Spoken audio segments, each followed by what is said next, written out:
नमस्कार, जोहार और भी है राहे में मैं कीर्ति चौहान आपका बहुत बहुत स्वागत करती हूँ। इस कार्यक्रम के माध्यम से हमारी एक छोटी सी पहल है कि हर तरीके के सब्जेक्ट को टच करें, उसमें क्या क्या करियर अपॉर्चुनिटीज़ हो सकती है उस पर विस्तार से बातचीत करें।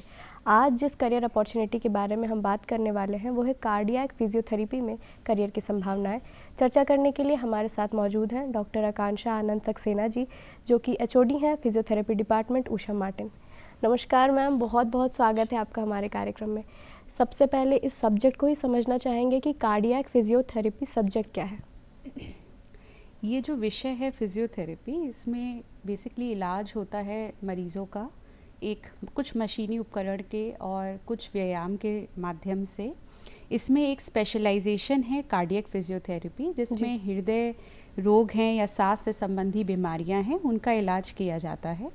ये एक पोस्ट ग्रेजुएशन कोर्स है जो बच्चे जनरली आपका बैचलर कोर्स को करने के बाद इसको ऑप्ट करते हैं। सबसे पहले तो मैम एक बहुत बड़ा कन्फ्यूजन रहता है कि योगा और फिजियोथेरेपी जो है ना, उसमें डिफ्रेंसिएशन ही नहीं पता चलता है कि दोनों अलग अलग हैं या एक ही हैं। तो इन दोनों में क्या डिफरेंस है?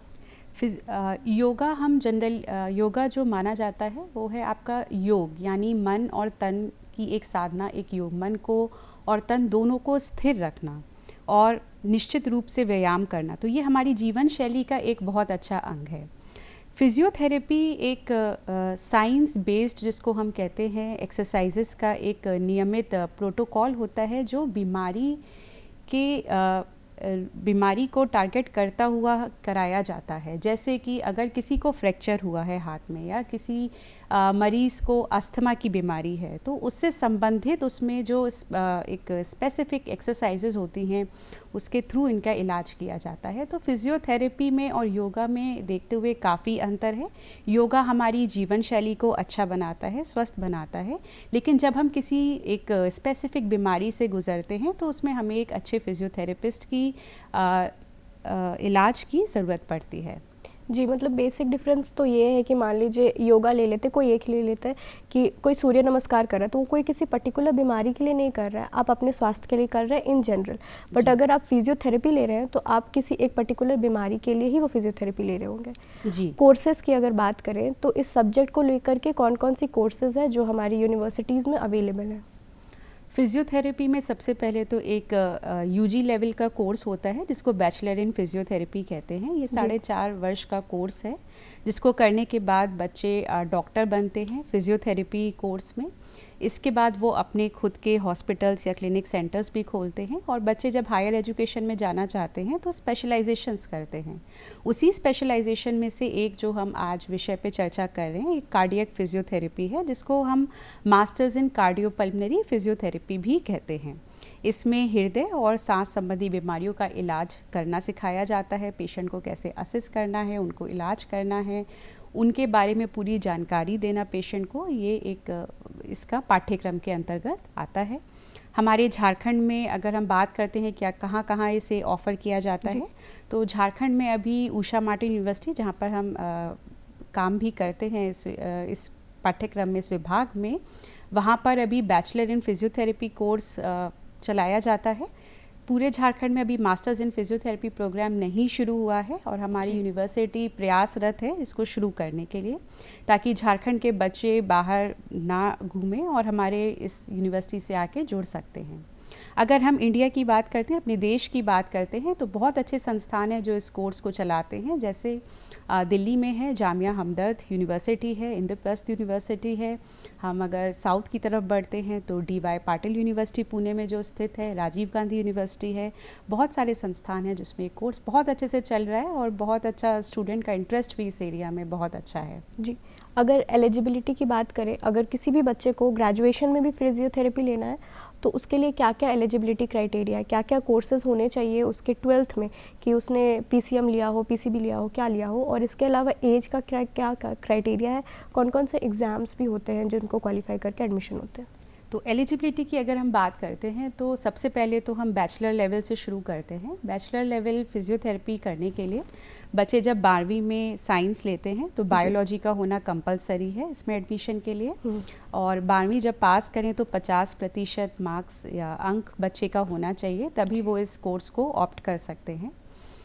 मास्टर्स करने के लिए बैचलर लेवल में आपका कम से कम 55% मार्क्स होना चाहिए बच्चों का, तब जाके वो मास्टर्स प्रोग्राम के लिए जा सकते हैं। जी, और एलिजिबिलिटी क्राइटेरिया में ये क्या है कि अगर मास्टर्स जो है उसमें क्या क्या ऑप्शंस हैं, मतलब जैसे कि अगर किसी ने बैचलर्स कर लिया है फिजियोथेरेपी में तो कौन कौन से और मास्टर्स के ऑप्शंस आते हैं और उनके लिए क्या क्राइटेरिया है कि कोई एग्ज़ाम होता है पर्टिकुलर कि इतनी रैंक आएगी तब आप ये कोर्स कर सकते हैं? तो ये बहुत एक अच्छी संभावनाएं हैं फिज़ियोथेरेपी में, क्योंकि ये एक उभरता हुआ कैरियर है।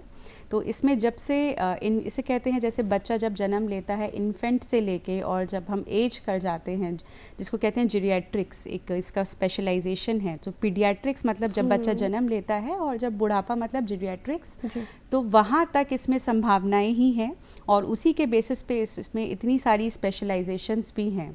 तो जब बच्चा मास्टर्स करना चाहता है तो उसके पास बहुत सारे ऑप्शंस रहते हैं, जैसे पीडियाट्रिक्स है जिसमें बच्चों से संबंधित बीमारियों का इलाज बताया जाता है, ऑर्थोपेडिक्स है, स्पोर्ट्स है, न्यूरोलॉजी है, कार्डियोपल्मनरी है। अभी इसमें जो नई स्पेशलाइजेशंस ऐड हुई हैं उसमें आपके विमेंस हेल्थ है, अर्गोनॉमिक्स पे है कि हमारी बहुत सारी जो बीमारियां हैं जैसे सर्वाइकल स्पॉन्डिलाइटिस है या आपका हील पेन बहुत बढ़ता जा रहा है, तो उसमें हमारी वर्क प्लेस कैसी है, हम जो इस वर्क प्लेस में रहते हैं उसमें हम किस चेयर पे बैठते हैं, कैसे टेबल का लिंकेज है, कंप्यूटर पे काम करते हैं, तो उस सब चीज़ों को लेके बायोमैकेनिक्स और अर्गोनॉमिक्स उभरते हुए कैरियर्स हैं इस फील्ड में। तो इस तरीके से बहुत सारी संभावनाएं हैं फिजियोथेरेपी के मास्टर्स प्रोग्राम में। जी, और एग्ज़ाम क्या है, CUET PG के थ्रू एडमिशन होगा मास्टर्स में? इसमें CUET PG के थ्रू भी होता है और डायरेक्ट एडमिशन्स आपके यूनिवर्सिटी में भी होता है through a university entrance test. जी, और कुछ फ़ीस स्ट्रक्चर के बारे में बात करेंगे। मास्टर्स के लिए भी पब्लिक इंस्टीट्यूट्स में और प्राइवेट इंस्टीट्यूट्स में क्या एक एक्सपेक्टेड हम फ़ीस सोच सकते हैं फिजियोथेरेपी डिपार्टमेंट में अगर एडमिशन लेना है तो? अगर हम बैचलर्स में एडमिशन लेते हैं तो ऑन एन एवरेज अगर हम देखते हैं जो फ़ीस रैंक करती है वो 50,000 पर सेमेस्टर से लेके आपका अराउंड 70,000 पर सेमेस्टर तक जाती है। यानी एक बच्चा अगर चाहता है बैचलर इन फिजियोथेरेपी पढ़ना तो पूरा कोर्स जो है वो 4 से 4.5 लाख के बीच में उसका एवरेज आता है। जी। इसके बाद जब वो मास्टर्स करने के लिए ऑप्ट करते हैं तो डिपेंड करता है यूनिवर्सिटी पे। अगर गवर्नमेंट यूनिवर्सिटी है जैसे जामिया हमदर्द है तो उसमें आप कम फीस में भी पढ़ते हैं बच्चे, जैसे 20 से 30 हज़ार तक पर सेमेस्टर का खर्चा आता है। प्राइवेट इंस्टीट्यूशंस में यही अराउंड 50 से 60 हज़ार पर सेमेस्टर का खर्चा है, जो 2 से 3 लाख में जाके बच्चा इसे पूरा कर पाता है। जी, अब पढ़ाई के बाद अपॉर्चुनिटीज़ पर भी चर्चा कर लेते हैं कि क्या क्या अवसर है जो फिजियोथेरेपी करने के बाद बच्चे देख सकते हैं, पब्लिक सेक्टर में भी और प्राइवेट सेक्टर में भी। तो सबसे पहले तो यही है कि आजकल सबसे ज़रूरी ये है कि हम वो कोर्स चुनें जो हमें रोज़गार भी देता है, प्लस वो संभावनाएं देता है कि जिससे हम अपना करियर जल्द ही खुद से शुरू कर सकते हैं, जो हमें सेल्फ रिलायंट या आत्मनिर्भर भी बनाता है। तो सबसे पहले इसमें एक बहुत अच्छी चीज़ यही है कि बच्चे अपना क्लिनिक, मतलब बैचलर इन फिजियोथेरेपी ख़त्म करते ही वो लोग अपना क्लिनिक खुद से स्टार्ट कर सकते हैं।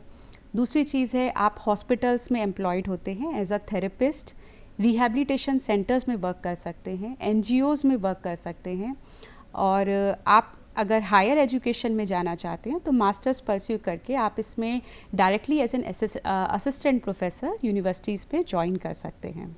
जी, तो ये कुछ प्रोफाइल्स हम देख सकते हैं।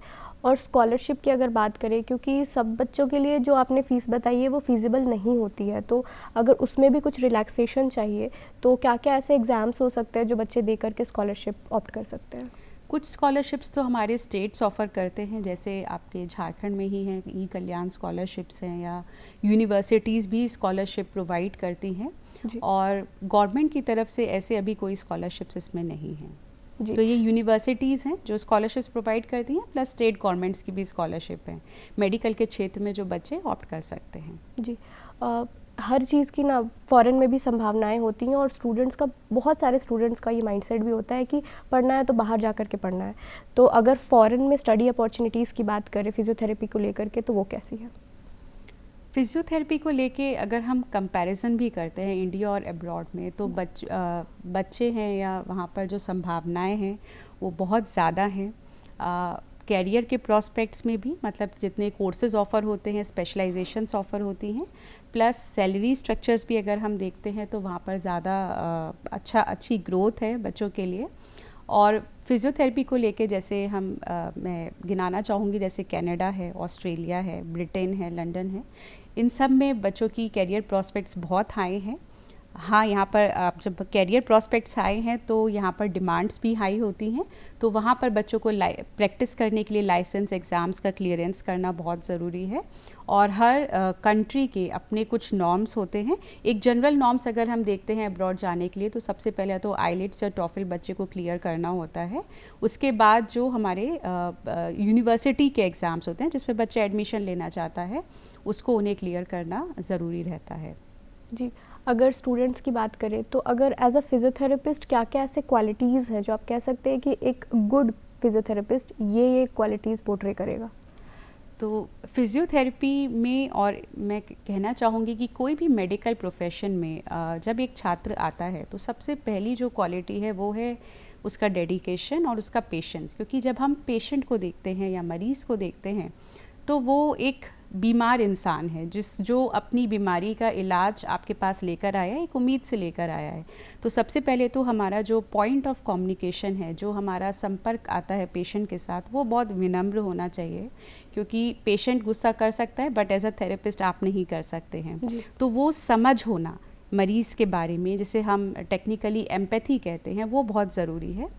दूसरी चीज़ है डेडिकेशन होना। ये जब भी आप इस मेडिकल के कोर्स को करते हैं या फिज़ियोथेरेपी को करते हैं तो आपके वर्किंग आवर्स, आपकी पढ़ाई के आवर्स बहुत लंबे होते हैं। तो इसमें कमिटमेंट है, डेडिकेशन है, पेशेंस बहुत ज़रूरी है बच्चों के अंदर। पेशेंट के बारे में समझना और बीमारी के बारे में समझना बहुत ज़रूरी है। बहुत सारे फिज़ियोथेरेपी में भी बहुत सारे ऑप्शंस हैं, और क्योंकि आज हम कार्डियोपल्मोनरी फिज़ियोथेरेपी पर ही ज़्यादा जोर दे रहे हैं, तो इसका क्या फ्यूचर है? क्या आने वाले समय में इस ऐसे फिज़ियोथेरेपिस्ट की डिमांड बढ़ने वाली है?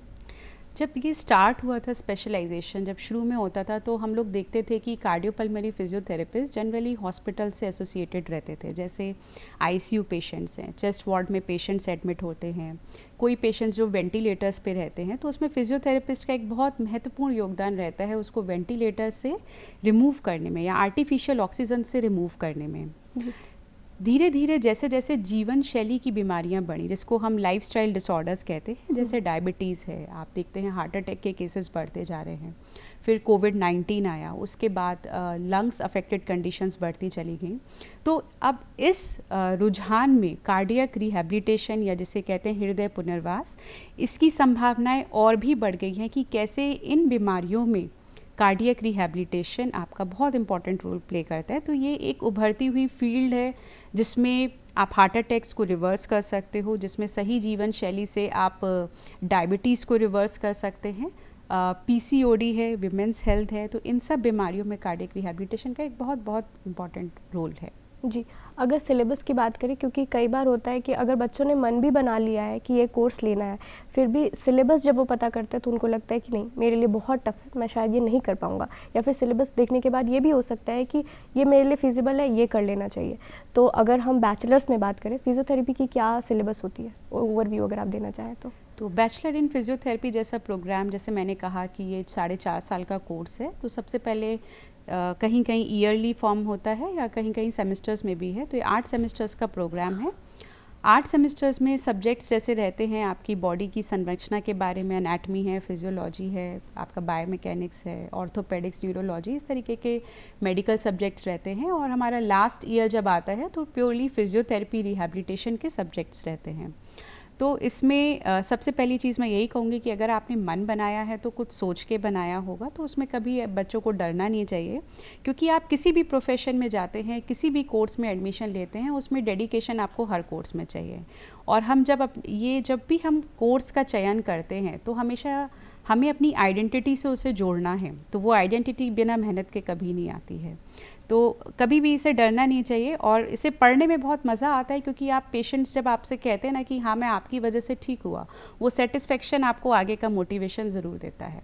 जी, थोड़ी चर्चा हम नेशनल एजुकेशन पॉलिसी पे भी कर लेते हैं, क्योंकि इसको लेकर के स्टूडेंट्स में थोड़ी कन्फ्यूजन रहती है। तो जो इसमें मल्टीपल एंट्री और एग्जिट गेटवे है, इसको यदि आप एक्सप्लेन करना चाहें फिजियोथेरेपी से रिलेटेड। नेशनल एजुकेशन पॉलिसी जैसे 2020 में आई है, तो उसमें अभी मेडिकल के प्रॉस्पेक्ट्स में मल्टीपल एंट्री एग्जिट का इम्प्लीमेंटेशन नहीं हुआ है।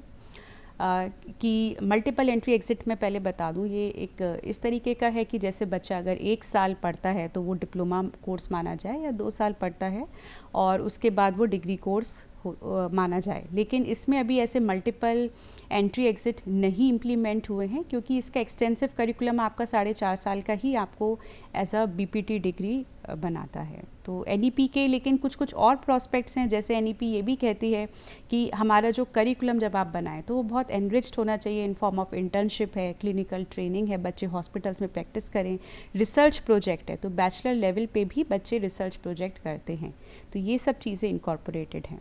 जी, आप जब करियर संभावनाओं के बारे में बता रही थी तो आपने बताया था कि आप क्लिनिक भी सेटअप कर सकते हैं अपना। क्लिनिक सेटअप करने से एक चीज़ तो ये है कि आप स्वावलंबी बनेंगे, आप किसी पर डिपेंडेंट नहीं है, बट खुद का बिजनेस में बहुत सारे कॉन्स भी होते हैं। तो एक खुद का क्लिनिक सेटअप करने के क्या क्या प्रोज है, क्या क्या कॉन्स है? खुद का क्लिनिक सेटअप करने के लिए सबसे बड़ा एडवांटेज ये है कि आप खुद से, आप कभी बेरोज़गार नहीं रहेंगे, आप खुद से अपना करियर शुरू कर सकते हैं। दूसरी चीज़ इसमें जो सबसे बड़ा कौन आता है कि अगर हमारा एक्सपर्टाइज नहीं है क्लिनिक को सेटअप करने में, जैसे हम फिजियोथेरेपिस्ट हैं, हमें फिजियोथेरेपी की नॉलेज है, मगर एक क्लिनिक को सेटअप करने में आपको एक स्टार्टअप की नॉलेज, एक बिज़नेस की नॉलेज होना बहुत ज़रूरी है।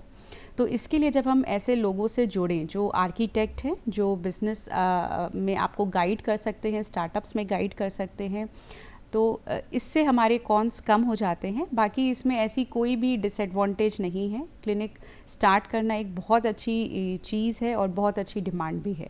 जी, एक और अवसर जो आपने बताया था वो था कि आप टीचिंग प्रोफेसर में भी जा सकते हैं। तो फिजियोथेरेपी करने के बाद अगर किसी को टीचिंग प्रोफेसर में जाना है, तो मान लीजिए उसको प्रोफेसर बनना है, तो उसके लिए क्या क्राइटेरिया है?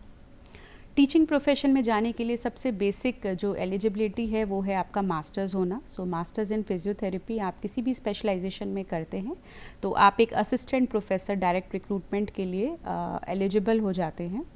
आपका रिसर्च एरिया स्ट्रॉन्ग होना चाहिए, क्योंकि मास्टर्स लेवल में एंटर करने के बाद जब आप बच्चों को पढ़ाते हैं, तो जैसे मैंने कहा कि बैचलर लेवल पे भी बच्चे रिसर्च प्रोजेक्ट करते हैं, तो उसमें आपका रिसर्च बैकग्राउंड स्ट्रॉन्ग होना चाहिए। और इसके बाद जैसे जैसे आप ईयर्स ऑफ रिसर्च करते जाते हैं, उसमें प्रमोशन आपका होता जाता है। जी, एक और अपॉर्चुनिटी ये भी है कि आप किसी भी प्रोफेशन में हो तो आप सोशल मीडिया पर अपना एक करियर ज़रूर बना सकते हैं। अगर एज अ फिजियोथेरेपिस्ट आप शायद नहीं जा पा रहे हैं बाहर और काम कर पा रहे हैं, तो सोशल मीडिया पे करियर के क्या अवसर हो सकते हैं? ये बहुत ही अच्छी चीज़ पूछी है, और अभी हम लोगों ने स्टार्ट भी किया है बहुत जगह फिजियोथेरेपी फील्ड्स में इसका, जिसको हम कहते हैं टेली रिहैबिलिटेशन। कि हम ये एक समाज से ही उभरी हुई स्थिति थी कि बहुत जगह ऐसा है जहाँ पे फिजियोथेरेपिस्ट पहुँच नहीं सकते या मेडिकल सुविधाएं नहीं पहुँच सकती। तो अभी जो टेक्नोलॉजी है, या जैसा आपने कहा सोशल मीडिया है, तो इसने हमारे रास्ते काफ़ी आसान किए हैं कि हम ऑनलाइन कंसल्टेशंस देके भी फिजियोथेरेपी एडवाइस भी कर सकते हैं, फिजियोथेरेपी ट्रीटमेंट को असेस भी कर सकते हैं, गवर्न भी कर सकते हैं। तो टेली रिहैबिलिटेशन, इसको हम अभी फ्यूचर ऑफ फिजियोथेरेपी भी मान रहे हैं। और इसमें एक मैं थोड़ा सा जोड़ना चाहूँगी कि हमने आसपास के गांव में ये पहल को अपना, जहाँ यूनिवर्सिटी स्थित है, एक शुरू करने की सोची है, क्योंकि बहुत सारे ऐसे मरीज़ हैं जो इसके बारे में अभी कम जानते हैं। और दूसरी चीज़ है कि एक पेशेंट को लाना क्लिनिक तक, फिर उसको एक अटेंडेंट भी चाहिए उनको लाने के लिए। तो इन सब चीज़ों को देखते हुए हमने सोचा है कि एक टेली रिहैबिलिटेशन अपनी यूनिवर्सिटी में भी शुरू करने के लिए। जी, क्योंकि किसी भी करियर में ना एक गोल ये होता ही है कि ज़्यादा से ज़्यादा पैसे कमाने हैं, यदि आप माने या ना माने। तो एक अपॉर्चुनिटी, क्योंकि फिजियोथेरेपी में बहुत सारे मशीन्स भी निकलते हैं, तो एज डॉक्टर्स आप उसको सेल भी कर सकते हैं। तो इस फील्ड को आप कैसे देखते हैं? और ये जो B2B बिज़नेस होता है, इसको आप कैसे कह सकते हैं कि इसको भी आप ट्राई कर सकते हैं? फिजियोथेरेपी में हम मशीनी उपकरणों को भी यूज़ करते हैं, जैसे अल्ट्रासाउंड थेरेपी होती है, टेंस थेरेपी है, IFT थेरेपी है। तो इन मशीनों को अभी जो चल रहा है कि इंडस्ट्री और एकेडमिक्स को कैसे हम मर्ज करके बच्चों को ये सिखा सकें कि अगर आपको फिजियोथेरेपी में कोई भी इनोवेशन करना है, कुछ नया उपकरण का इस्तेमाल करना है, तो बच्चे उस चीज़ को सीखें कि उपकरणों में हम क्या चेंजेस कर सकते हैं कि जिससे हम और अच्छा पेशेंट को इफ़ेक्ट दे सकें, पेन रिलीफ दे सकें। तो इसके लिए अभी जो कोर्सेज़ ऐसे अभी शुरू नहीं हुए हैं, लेकिन इसकी डिमांड है कि जैसे बायोमैकेनिक्स में है कि ट्रेडमिल, ट्रेडमिल का स्लोप कितना होना चाहिए, पेशेंट को किस स्पीड पे रन करवाना है, या जैसे इसका एक और इम्प्लीमेंटेशन है शूज़ में। जैसे आप देखते हैं कि शूज़ मतलब बहुत तरीके के आते हैं। जैसे कुछ पेशेंट्स में हील है, हील को बहुत सारा मॉडिफिकेशंस करके लाया जाता है। तो इसमें भी फिजियोथेरेपिस्ट में भी करियर की बहुत संभावनाएं हैं और बच्चे इस कोर्सेज़ को अब लेना शुरू कर रहे हैं, इस तरीके से सोचना शुरू कर रहे हैं कि हमारा स्कोप इस वाली फील्ड्स में भी है। जी, और कई सारे अपॉर्चुनिटीज़ में एनजीओज़ में भी आपके पास में अवसर हो सकते हैं, ये आपने बोला था। तो मैं चाहूँगी कि इस पर थोड़ा सा प्रकाश डालें कि किस तरीके के प्रोफाइल हम यहाँ पर देख सकते हैं। एनजीओज़ में जैसे एक दीपशिखा एनजीओ है, जैसे रांची में ही है, जिसमें जो मेंटली रिटार्डेड बच्चे होते हैं या वो बच्चे जिनका मानसिक विकास उस तरीके से नहीं हो पाया है जैसे हम सबका हुआ है, तो उन बच्चों में कुछ फिज़िकल इम्पेयरमेंट जिसको बोलते हैं या डेवलपमेंट है वो रुक जाता है। उसको अगर सही समय पे एक फिजियोथेरेपिस्ट या ऑक्यूपेशनल थेरेपिस्ट इंटरवेंशंस करते हैं तो बच्चे बहुत हद तक इंडिपेंडेंट बन सकते हैं। तो ऐसे एनजीओज़ में वर्क करना भी एक फिजियोथेरेपिस्ट प्रोफाइल में बहुत अच्छी संभावना है। जी, कार्डियोपल्मिनरी फिजियोथेरेपी को तो आपने बताया कि इसका फ्यूचर प्रोस्पेक्ट बहुत ब्राइट है, लेकिन एक और जो फिजियोथेरेपी से रिलेटेड फील्ड है वो है ऑर्थो और स्पोर्ट्स फिजियोथेरेपी, जो कि अभी बहुत अच्छे से बूम कर रहा है। तो उस विषय पर भी बताइए कि एक तो इसका कारण क्या है और उसमें क्या क्या पढ़ाया जाता है। ऑर्थोपेडिक्स में जैसे कुछ बीमारियां हैं, जैसे अभी आप भी सुनते हैं इस चीज़ को कि घुटना बदलना बहुत अब आम हो गया है जी। या अभी शोल्डर डिसलोकेशंस हैं, एथलीट्स में बहुत कॉमनली हम लोग को देखने को मिलते हैं। तो फिजियोथेरेपी का जो ऑर्थोपेडिक्स में रोल है वो एक है प्रिवेंटिव रोल, यानी कि आपकी मांसपेशियां और जॉइंट्स का जो एक्सरसाइज है अगर उसको आप अच्छे से करते हुए चलते हैं तो आप बहुत इंजरीज़ को प्रिवेंट कर सकते हैं। हम लोगों ने ऑस्टियोआर्थराइटिस के ऐसे बहुत सारे केसेस देखे हैं जिसमें सेकंड स्टेज में आने पे उसने एडवाइस दिया जाता है कि आप रिप्लेसमेंट के लिए जा सकते हैं, बट फिजियोथेरेपी लेने से वो उस रिप्लेसमेंट को काफ़ी हद तक पोस्टपोन कर पाते हैं। तो ऑर्थोपेडिक्स में तो इसका स्कोप बहुत अच्छा है और स्पोर्ट्स को लेके स्पोर्ट्स में भी सबसे अच्छा यही है कि ये आपके मैकेनिज़्म को, बॉडी के मैकेनिज़्म को, जॉइंट के मैकेनिज़्म को, क्योंकि स्पोर्ट्स मतलब मूवमेंट, तो स्पोर्ट्स में और दैट इज़ ऑल्सो मतलब कि फोर्सफुल मूवमेंट है। तो उस फोर्सफुल मूवमेंट को करने के लिए आपके मसल्स में बहुत अच्छा एक एनर्जी होनी चाहिए, सही टेक्निक यूज़ होनी चाहिए। तो स्पोर्ट्स फिजियोथेरेपिस्ट उसी पर काम करते हैं और इंजरीज़ को प्रिवेंट करना और on the spot injury management करना भी, ये भी एक स्पोर्ट्स फिजियोथेरेपिस्ट का रोल रहता है। जी, कार्डियक फिजियोथेरेपी और ऑर्थो फिजियोथेरेपी जो है ये अभी बहुत बूमिंग सेक्टर है, पर और भी कई सेक्टर्स होंगे जहाँ पर कि फिजियोथेरेपिस्ट की डिमांड्स अभी आने वाले समय में बहुत बढ़ रही होगी, तो ऐसे फील्ड्स के बारे में बताइए। इसमें न्यूरो फिजियोथेरेपी है, आपके विमेंस फिजियोथेरेपी है, क्योंकि विमेंस हेल्थ इश्यूज़ अभी बढ़ते जा रहे हैं, और इसमें आपका जो एर्गोनॉमिक्स है वो एक बहुत अच्छा प्रॉस्पेक्ट है फिजियोथेरेपी के लिए, और पीडियाट्रिक्स है जिसमें बच्चों की बीमारियों को लेकर उसमें काम किया जाता है। तो यही सब हैं आपके फिजियोथेरेपी के वेरियस कोर्सेज जिसमें और भी अपॉर्चुनिटीज़ डेवलप हो रही हैं। जी, हमने बात की थी कि एक गुड थेरेपिस्ट में क्या क्या क्वालिटीज़ हो सकती हैं, बट एज अ स्टूडेंट अगर कोई ये ऑप्ट करता है तो उनमें क्या क्या क्वालिटीज़ जो है आप एज अ प्रोफेसर एक्सपेक्ट करते हैं। अपने स्टूडेंट्स में, जैसे मैं पढ़ाती भी हूँ, तो अपने स्टूडेंट्स में मैं सबसे इम्पॉर्टेंट चीज़ ये चाहती हूँ कि आप क्वेश्चन करना सीखें, क्योंकि जब आप साइंस के विद्यार्थी होते हैं तो सबसे इम्पॉर्टेंट चीज़ है आप जो भी पढ़ रहे हैं, आप जो भी अपने आसपास देख रहे हैं उसको क्वेश्चन करना सीखें कि चीज़ें ऐसी क्यों हैं। जब हम क्वेश्चन करना सीखते हैं तो हमारा दिमाग उसके आंसर्स को ढूंढने की भी कोशिश करता है और हमारा एक इंटरेस्ट बनता है। तो साइंस के विद्यार्थियों में इंटरेस्ट होना, समाज में जो भी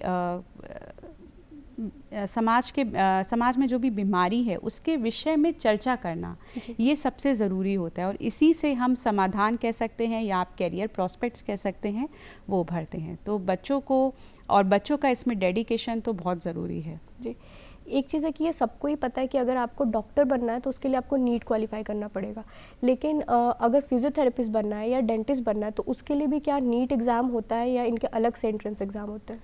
तो अभी तक ये था कि इसमें नीट क्वालिफाई करना तो कंपलसरी नहीं था। जी। फिर इसमें एक नेशनल कमीशन आया है, national commission for allied health professionals, जिसके अंतर्गत अभी बच्चों का नीट एग्ज़ाम देना फिजियोथेरेपिस्ट बनने के लिए कंपलसरी कर दिया गया है। तो जो अभी इस वर्ष से लागू भी हो गया है। जी। आज हमारे जितने भी दर्शक देख रहे हैं उनमें कई सारे स्टूडेंट्स भी होंगे, और हो सकता है कि कुछ फिजियोथेरेपी के स्टूडेंट हों, या हो सकता है कि कुछ लोगों ने अभी सोचा भी नहीं हो कि आने वाले समय में क्या करना है। तो उनको अगर आप फिजियोथेरेपी में ही करियर बनाना है तो आप क्या कहना चाहेंगे? मैं सब बच्चों को पहले तो ये सोचने के लिए कि अगर वो फिजियोथेरेपी में करियर बनाना चाहते हैं, इसके लिए बहुत बहुत धन्यवाद करना चाहूँगी, क्योंकि ये एक ऐसा सेक्टर है जिसमें हमें बहुत अच्छे फिजियोथेरेपिस्ट की बहुत ज़रूरत है। और जिस तरीके से बीमारियां बढ़ रही हैं, अभी लोगों में जागरूकता भी बढ़ रही है अपने स्वास्थ्य को लेके। जैसे अभी लोग पेन किलर ज़्यादा नहीं खाना चाहते, क्योंकि वो अवेयर हैं कि हमारी किडनी पे असर आ सकता है, या ये मेरे लिए अच्छा नहीं है, मैं अपनी जीवन शैली को कैसे सुधार सकती हूँ। तो मैं यही चाहूँगी कि अच्छे फिजियोथेरेपिस्ट की डिमांड हमेशा रहेगी, और आपकी इस ह्यूमैनिटी को ज़रूरत भी बहुत है। तो ये एक बहुत अच्छा करियर प्रॉस्पेक्ट है। आप अभी मैसेज देने के दौरान आपने ये बोला कि पहले लोगों में जागरूकता नहीं थी फिजियोथेरेपी को लेकर के, लेकिन अब वो बढ़ी है, तो उसके क्या कुछ कारण देखते हैं आप?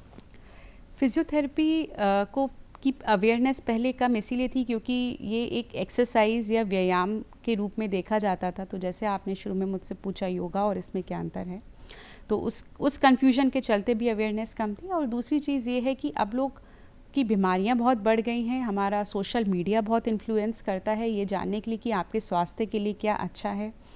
तो इस तरीके से अगर हम देखें तो अब लोगों का रुझान एलोपैथी से कम होते होते एक्सरसाइज की तरफ बढ़ता जा रहा है, और शायद यही एक वजह है कि लोग अब फिजियोथेरेपी के बारे में भी अवेयर हो रहे हैं। बहुत बहुत शुक्रिया मैम हमारे साथ जुड़ने के लिए, और फिजियोथेरेपी को लेकर के हर एक तरीके की करियर अपॉर्चुनिटीज़ के बारे में हमने चर्चा की है, चाहे वो हमारे देश में हो, फॉरेन हो, बैचलर से लेकर के हायर स्टडीज़, इसके अलावा क्या क्या करियर अवसर हो सकते हैं पब्लिक प्राइवेट सेक्टर में, खुद का बिजनेस आप कैसे सेटअप कर सकते हैं, या फिर सोशल मीडिया में भी इसको लेकर के कैसे आप करियर बना सकते हैं। हर एक विषय पर आपने प्रकाश डाला है, बहुत बहुत शुक्रिया। इसी तरीके से हर हफ्ते हम अलग अलग मेहमानों से आपकी मुलाकात करवाते हैं जो किसी न किसी एक सब्जेक्ट के एक्सपर्ट होते हैं, और उनसे हम उस सब्जेक्ट में जितने भी अवसर हैं उन पर चर्चा करते हैं। आज के लिए बस इतना ही। हमारा आज का कार्यक्रम आप दूरदर्शन झारखंड के यूट्यूब चैनल डीडी झारखंड पर जाकर के देख सकते हैं। इसके अलावा अब हम टाटा प्ले पर भी अवेलेबल हैं, 1145 चैनल नंबर पर आप हमें वहाँ भी देख सकते हैं। अब मुझे दीजिए इजाज़त, मैं मिलूँगी आपको और भी है राह के अगले अंक में। तब तक के लिए जोहार।